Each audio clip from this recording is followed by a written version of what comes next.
Owner and an off-duty officer have been released from prison. Thanks for staying with us. This was an incredible moment to witness, to see the tears of joy.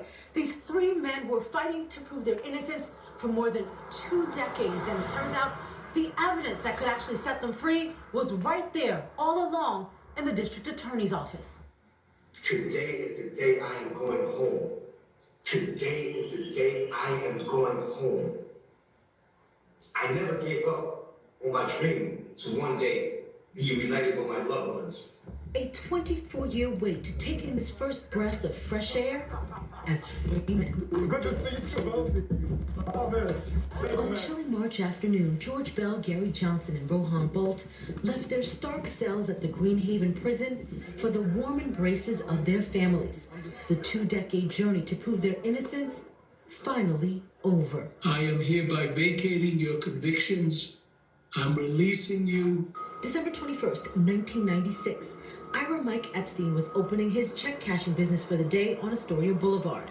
Armed men attempted to rob Epstein and his security guard, an off-duty NYPD officer, Charles A. Davis. Epstein and Officer Davis were both murdered.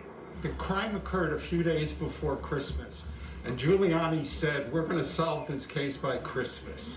Police made their high-profile arrests. George Bell, Gary Johnson, and Rohan Bolt. While all three men maintained their innocence, they were still found guilty. Gary Johnson's wife, Yaquisha, remembers that day vividly.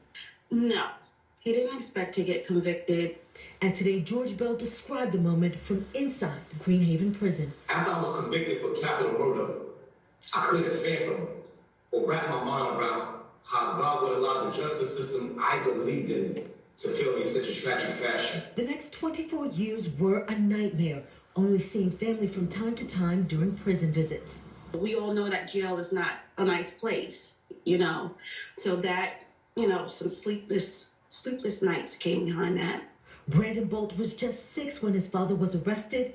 His dad missed out on so much. 16th birthday, 18th birthday, 21st birthdays, for all 4 of his kids. Defense attorneys were finally able to convince the new Queens DA to take another look at the 1996 murder case, and the DA's office made a stunning discovery.